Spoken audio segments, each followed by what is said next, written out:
टेकाच्या पदव्युत्तर प्रवेश प्रक्रियेत मराठा आरक्षणाला स्थगिती देण्याची मागणी हायकोर्टानं फेटाळली। आरक्षणाला आव्हान देणाऱ्या याचिकांवरील निकाल कोर्टानं ठेवला राखून।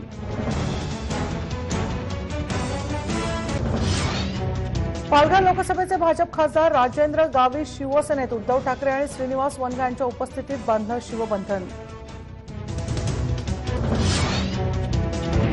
उद्धव ठाकरेंनी वर्षा बंगल्यावर जाऊन घेतली मुख्यमंत्र्यांची भेट। राज्यभरातील प्रचाराच्या रणनीतीवर झाली चर्चा।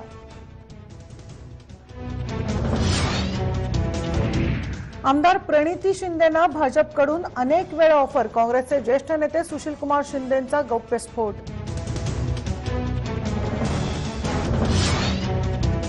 युवा स्वाभिमान पक्षाच्या नवनीत कौर राणा यांनी अमरावती लोकसभा मतदारसंघासाठी भरला उमेदवारी अर्ज भरण्यापूर्वी रॅली काढत केलं जोरदार शक्तीप्रदर्शन।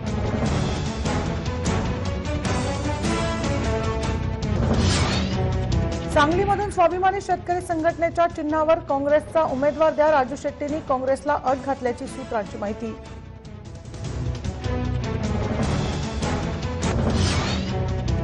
बोगस कागदपत्रांच्या आधारे शेतकऱ्यांच्या नावावर कर्ज घेतल्याने रासप नेते रत्नाकर गुट्टेंना अटक। गंगाखेड कारखान्याचे मालक रत्नाकर गुट्टेंना न्यायालयीन कोठडी।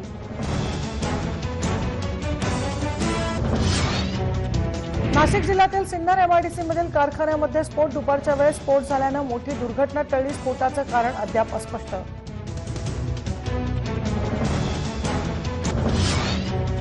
गुलालाची उधळण करत साताऱ्यातली बगाड यात्रा संपन्न। बगाड यात्रेसाठी हजारो भाविकांची उपस्थिती।